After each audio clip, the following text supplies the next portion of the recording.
Last year, Infiniti sold just 386 cars in the UK, so that's little more than just one a day.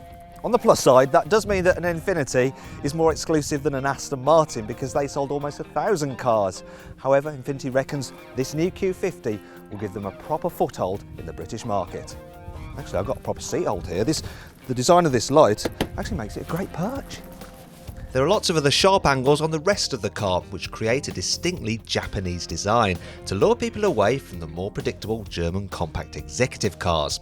Meanwhile, inside, the wraparound cockpit helps make the car feel sporty. Yet don't worry, practicality hasn't been sacrificed. Infiniti claims that the Q50 has more rear legroom than any of its rivals, and I've got the driver's seat in my usual position, and as you can see, I've got loads of knee room. But imagine that your driver is actually a giant. Well, I've put the passenger seat as far back as it will go, and look at this when I shimmy across. I'm still just about okay. So too, headroom, that's okay as well, although I should point out that the large transmission tunnel and this raised middle seat does mean that, yeah, the Q50 isn't great for carrying 3 adults abreast in the back, but then neither of any of its rivals really. As well as a spacious cabin, the Q50 has a big boot. You can get it with a ski hatch, but if you have a snowboard, you can also fold down the rear seats. The starting price of the Q50 range is actually slightly more expensive than its German rivals, but when you actually dig into the detail and compare engines and specifications, it actually works out a lot better value. And as ever, you can see all the most up-to-date prices here on the Carbuyer website. In fact, if you click here on my iPad, it'll take you straight there to the price listings. In fact, the Infiniti's standard kit is very impressive. You get 2 infotainment screens, the lower of which feels like an iPad mini to use and comes with various in-car apps. All cars also get sat-nav and a rear-view camera, while mid-level models add to this leather and heated seats. Now, I'd like to tell you about Infiniti's reliability record, but unfortunately, out of the 46,000 people who took part in the 2013 Driver Power Owner Satisfaction Survey, only 7 owned an Infiniti, and that's too small a sample for any reliable data. So, I'm going to have to do a quick test.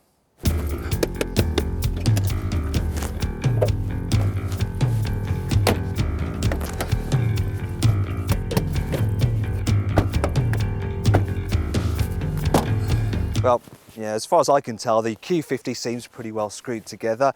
And if you own an Infiniti, you can click here to be the 8th Infiniti owner to take part in the driverpower.co.uk owner satisfaction survey.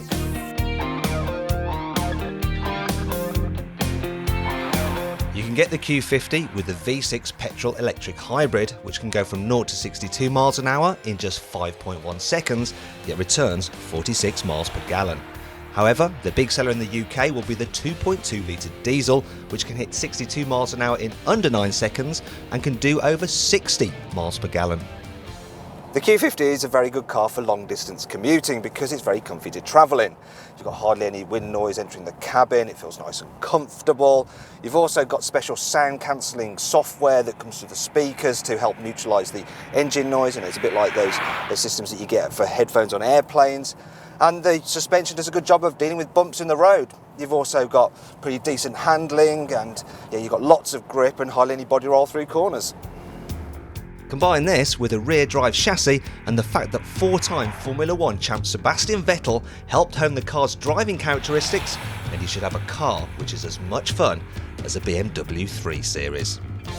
Sadly, no, it's just not. In fact, it's nowhere near actually, you know.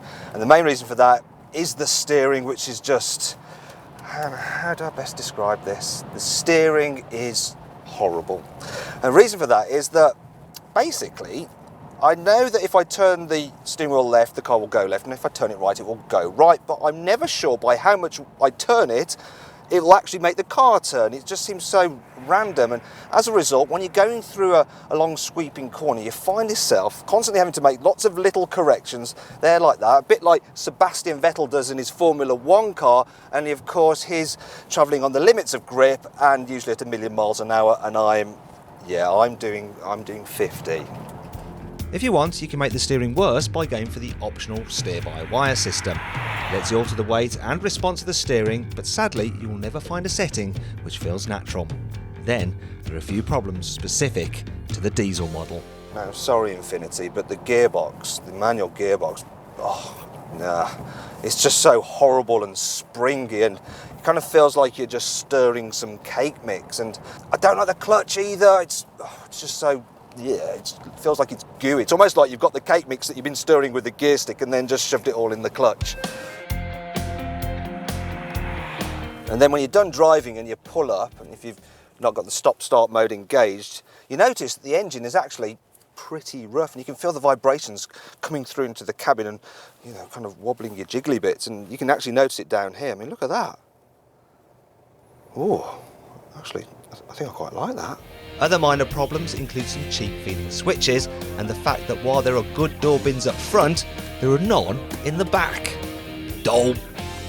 Still, the Q50 is definitely Infiniti's most relevant product yet for UK buyers, and it should see the company see an increase in its sales here in Britain. But should you take a punt on one of these or go with something a little bit more mainstream, such as the BMW 3 Series, which you can check out our review by clicking up here, or the Lexus IS, which you can see by clicking our review down here. And don't forget as well to click on our logo to subscribe to the Carbuyer YouTube channel.